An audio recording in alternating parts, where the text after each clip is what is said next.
I would like to take some time to bring some of the factors which are connected with the actual situation in the world and factors which needs to be really carefully considered.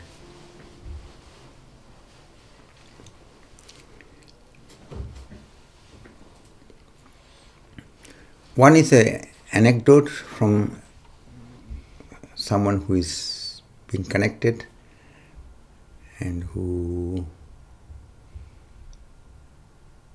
had a situation with her son.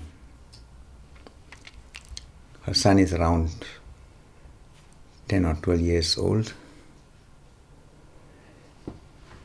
and he asked her a question. If this person who is considered now very bad in the world and everybody is afraid and he's creating so much danger for the world, is standing in front of you and you have a gun in your hand, what will you do? Will you shoot him? She was quite surprised, but she considered and said, "No, I will not shoot him." This is very, very important that people consider and see that not destroying the obvious is not the answer in a deeper sense. It needs to be considered, it needs to be looked into, bridged, and approached in a different way.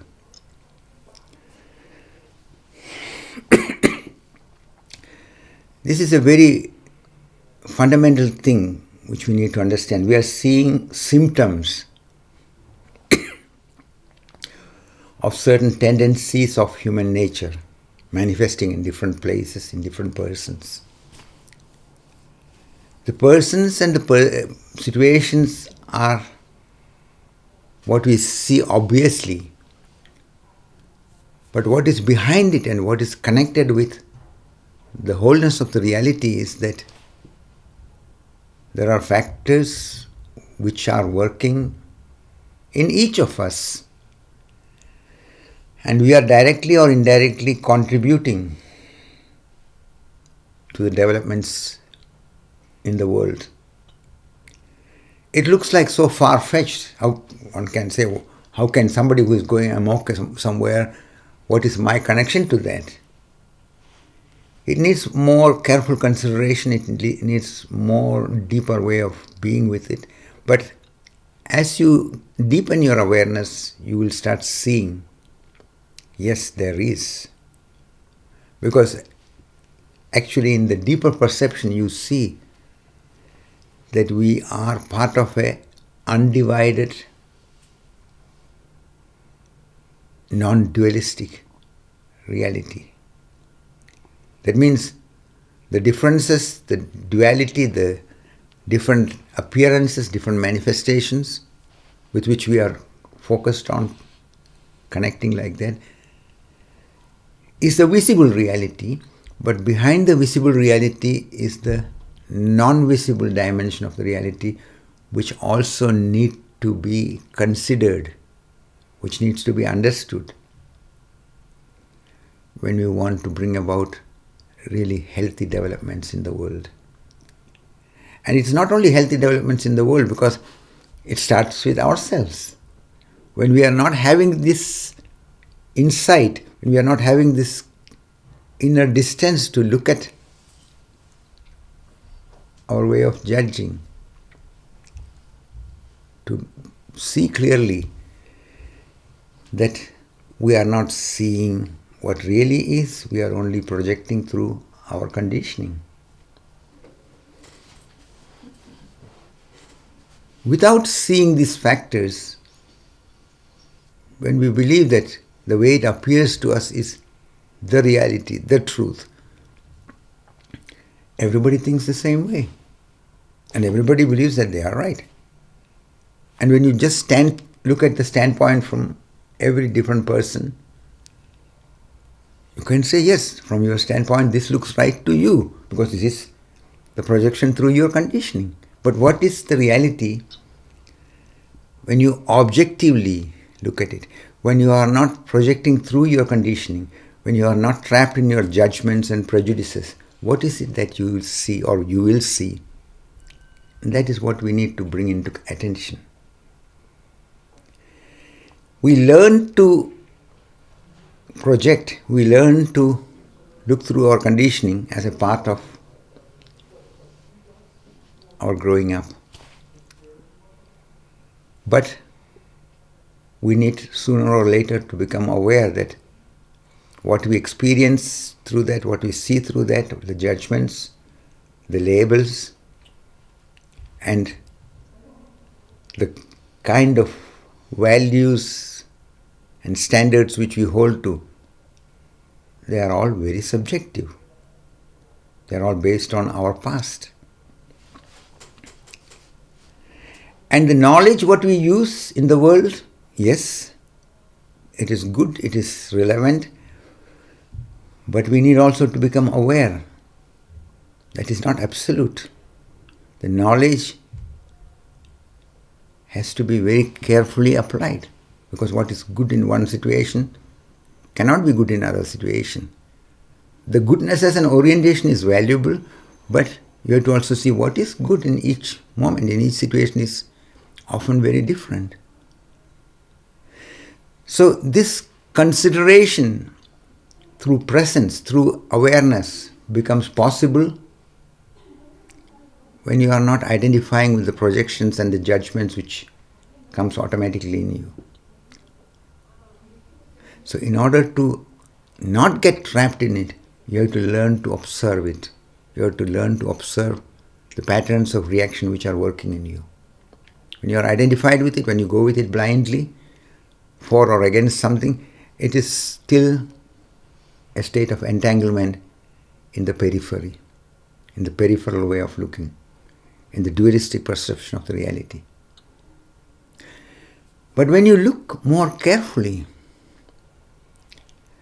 and that is where I bring this orientation of compassion. Because compassion simply means you don't hold to your judgment blindly. You don't categorize the other in a box and say this is the bad person, this is a good person, this is right and this is wrong blindly, but you consider more deeply. You consider the wholeness of the situation. And that, what you will see and experience through that kind of perception is very, very different than what we see when we are projecting through our conditioning. When you are not trying to put a priori anybody as good and bad and right and wrong and label them, but try to understand what is their situation, what is their reality, then your deeper intelligence starts manifesting. The sensibility of your heart comes into the whole perception. And that is what you really see as an objective observer, as a non-interfering participant who is simply mirroring the situation. This quality of perception, this sensibility, this orientation is very, very decisive when we want to make decisions, when we want to bring about developments which are not just apparently looking as a solution, but which are really helpful developments for all. Because we are an interconnected reality. So become more alert about these aspects, because it's very, very decisive. When you look compassionately, that means when you look without holding to the judgments and labelings which comes up in you automatically. That means you are looking at it, but you are not following it blindly, you are not suppressing it blindly, but you are not also identifying with it blindly. That means you are with a state of consciousness and you are looking at the situation. Is that not the kind of quality which is required when you want to understand anyone, including yourself? You start accepting and respecting without getting bound to these judgments and labels. And that creates the right basis to see and understand each other. Then you can see that we are all, through our mostly not so conscious way of responding to the situation, mostly blindly reacting to the situations, we have been supporting each other's blindness. It is not that there is one so-called good person, the other which is completely bad. We support each other's goodness and badness in that level because it is a relative level. We look good only because we can paint somebody as bad. And in this process we are doing something very unintelligent because we are creating a situation where the other is pushed more into the blindness, and indirectly we are also getting trapped more into our projections, our judgments, our way of blindly categorizing and labeling. In order to understand, we have to be sympathetic, compassionate, wakeful. That is the right basis to understand anybody, including the so-called opponent, the so-called bad person. And that is where you will also see that the deeper your perception becomes, the more clearly you see the approach of power, the approach of force, the approach of condemnation, the approach of punishment, the approach where you make the other feel small, worthless, weak, and give that person a certain state of humiliation. That is not an answer. That is only strengthening the blindness. So when we want to understand, help each other, we have to learn through our own deepening of consciousness to connect to the other, bridge to the other, and first of all make it clear that I am not superior to you, I am not inferior to you. We are going to look and consider each other openly, gracefully. This is gracefulness. This means that you are not trying to follow your what is called egocentric program blindly. You are being human. And this human way of connecting becomes very deeply significant. And then you look how to bridge to this opponent. How to bridge to the person who is trapped in his or her entanglements, unconscious conditionings, fears, hurt feelings, pain, disappointments, frustration, feelings of humiliation. And when you are considering the other and bridging to the other as a fellow human being, as if you are connecting to your own nearest family member who has gone astray, what will you do? Do you want to punish? Do you want to just damn and say, no? The more you are understanding, the more you will consider. And so this wakeful, non-judgmental way of accepting and respecting opens the room for love, opens the room for seeing. That is what we see when somebody is loving to somebody. They are not looking how to destroy this person, how to punish him, how to hurt him, how to take revenge on him.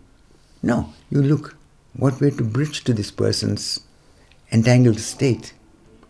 Yes, sometimes it is just a certain state of madness.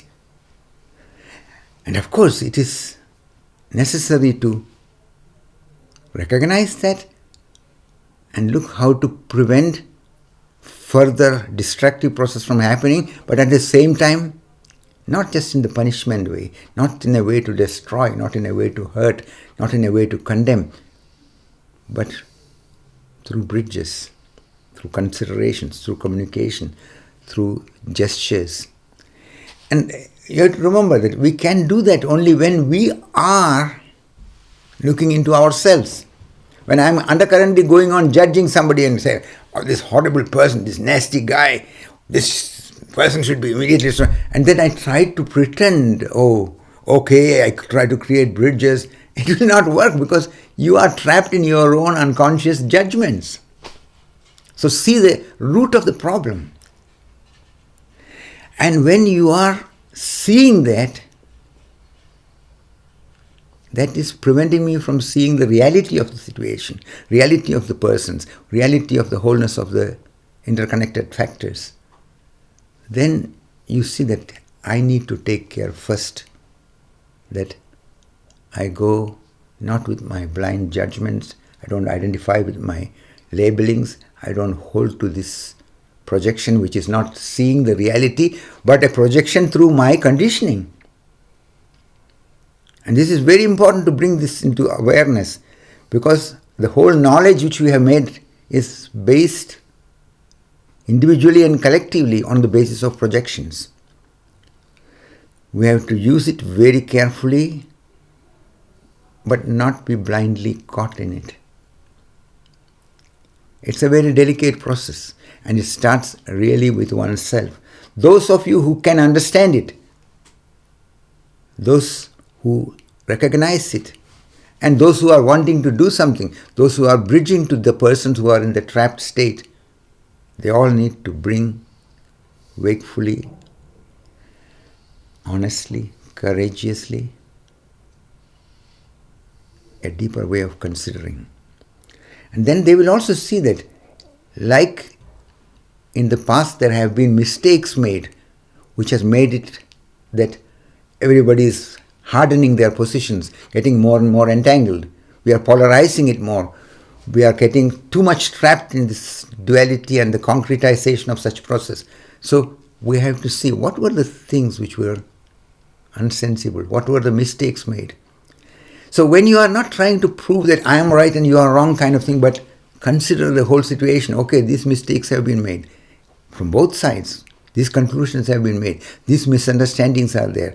So please let us consider it very courageously, honestly, sincerely, and find intelligent, healthy, loving solutions. Because as we can see in the situation now in the world, if we go with this kind of blind reacting to each other, there is no winner and there is no winning. Everybody is going to be the loser. The world, the earth can be destroyed. The atomic and biological and chemical weapons which are there, this siren is reminding us of that perhaps. Maybe you hear the siren.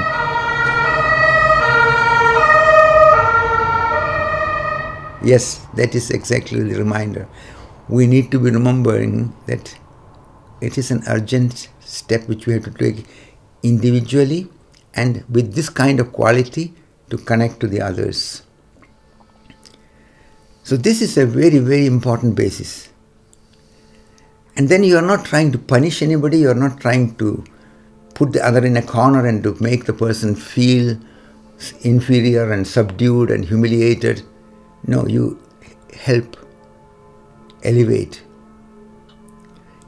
You help the person to see what is a mistake, what is unsensible, what is unintelligent, what is destructive. It's a very, very important step. It's a very, very basic step. And we should not postpone it. You may think that, what can I do? I am so small and this whole world is so big. Just yesterday, one friend has been sending me a very beautiful story from the Native American Indians. And in this story, I found it so inspiring, so bringing out something which is not normally so easily conveyable. there was a wildfire happening and all the animals were running and escaping from the area of the fire. And one person who was there, one hunter, he was also going to move away from the fire area, but he saw one bird. It is called colibri. I don't know if it is called in English a little differently, I don't know, because this person has been sending in the story in German like that. Maybe it's also in English called colibri. This bird was doing something unusual. Everybody was running away from the fire, but this bird was going towards the fire. And then after a little while he saw that this bird was flying away from the fire, but then again it was coming towards the fire and again flying away from the fire. So as it goes in the story, at one point the hunter asked the colibri, please tell me what is happening, because you are going away, you are going first into the fire, away from the fire, going in again, out, many times you are doing it. What is happening? He said, I know I am so small, I can't do much, but still I think I have to do my part, and I am taking some water, bringing and putting it on the fire, and going back and taking some water, putting it on the fire. So it looked so small, but in the story it goes that as the spirits of the forest came across this deep sincerity of the little bird, they were touched so much and they gathered together and created a rainstorm with so much rainwater coming that the whole fire was cleared. The fire was removed. This is a very beautiful story, because in a way we should never forget that when we are taking care in our individual way, when we are ready to take the steps which we can take, which is starting with ourselves, we are, even though we look so small and tiny, life is supporting us and life is seeing all this, and there will be the care taken care. There will be the support there. And this fact that we are part of a greater mystery of life, we are not here accidentally and just by chance. Life has created the whole basis of what we call Earth, what we call the life process on this planet. And it is necessary to approach it in the right way when we are confronting our challenges. And this will be very, very valuable when we remember the Creator and the creation from our awareness, not just as a concept in the head, but when we take time to feel it, to allow the space. And this is the secondary aspect of the first part which I was mentioning. When you are taking the initiative, when you are taking time to disentangle yourself from the blind projections through your conditioning, when you are watching, observing, not identifying, and creating a space where you are free from these projections, you are also creating the space where you can see the reality in a different depth. There you will see that what we are taking for granted cannot be taken for granted. It is all a great present.